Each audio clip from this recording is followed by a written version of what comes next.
এর জন্য দুঃখিত।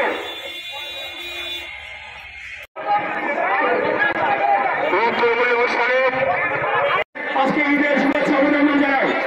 এখন আপনাদের সামনে সভাপতি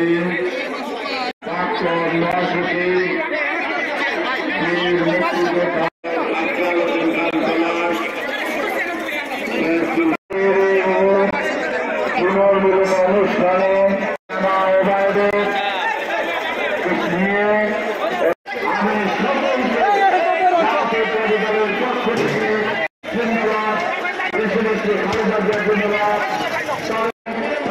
আমি বাজারের কাছে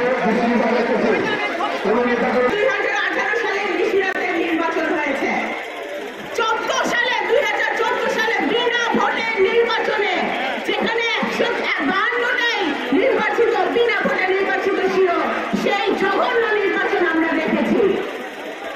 আজকে এপ্রিল মাসে আপনারা নির্বাচন দিতে চাচ্ছেন, বাস্তবসম্মত কিনা আমি ইউনূস সাহেবকে এবং তার টিমকে ভেবে দেখতে বলবো। কারণ ফেব্রুয়ারি মাসে যদি রোজার মাস হয়, রমজান মাসে আমাদের যেখানে সকল ধর্মের আমাদের ভাই বোনদের প্রতি শ্রদ্ধা রেখে বলছি যে রোজার মাসে যেহেতু আমাদের মেজরিটি পপুলেশন মুসলমান, রোজার মাসে সবাই রমজানের মাস নিয়ে ব্যস্ত থাকে। রমজান মাসে ইলেকশনের ক্যাম্পেইন করা কতটুকু বাস্তবসম্মত সেটাও এই সরকারের ভেবে দেখতে হবে। তারপরে ঈদ, তারপরে ঈদের পরে আপনারা নির্বাচন দিচ্ছেন। এপ্রিল মাসে ঝড় বৃষ্টির মাস, এপ্রিল মাসে বিভিন্ন পরীক্ষার মাস, তারপরে এপ্রিল মাসে যে সরকারি গঠন হোক না কেন নির্বাচনের জনগণের ভোটের মাধ্যমে, সেই সরকারকে একটি বিশাল বিপদের মধ্যে পড়তে হবে। কারণ তার 1 মাস পরে জুন মাসে হচ্ছে 2026 সালের বাজেট ঘোষণা করতে হবে।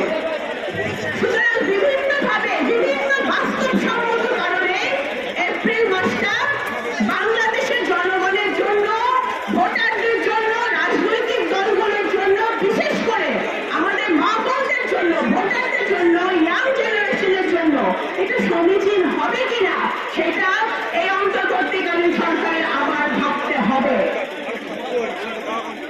আপনারা যেই নির্বাচন এপ্রিল মাসে দিতে পারবেন, সেই নির্বাচন আপনারা ফেব্রুয়ারি মাসেও দিতে পারবেন, রোজার আগেও দিতে পারবেন, জানুয়ারি মাসে দিতে পারবেন, এবং সবার যে দাবি ডিসেম্বর মাসে দিতে কোনো সমস্যা নাই।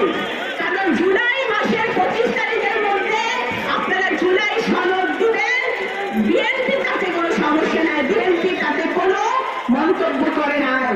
আপনারা জুলাই সনদ দেন সকল মতামতের ভিত্তিতে, তারপরেও 6 মাস থেকে যায়। এই 6 মাসের মধ্যে আপনাদের ডিসেম্বর মাসে নির্বাচন করতে কোনো সমস্যা হওয়ার কথা নয়। সুতরাং আমরা ভাবছি যে এখানে এই উপদেষ্টারা, বিশেষ করে কমিশনে যারা প্রধান আছেন, উপদেষ্টারা আছেন, তারা বিভিন্ন টান বাহানা করছেন। ক্ষমতার স্বাদ পেয়েছেন, ক্ষমতার স্বাদটা যত বেশি দিন ভোট করা যায়। কিন্তু আপনাদেরকে মনে রাখতে হবে, বাংলাদেশের 17 কোটি মানুষ তাদের জনপ্রতিনিধিদেরকে নির্বাচিত করতে চায়। তারা একটি স্বচ্ছ, দুর্নীতিমুক্ত, জবাবদিহিমূলক সংসদ চায়।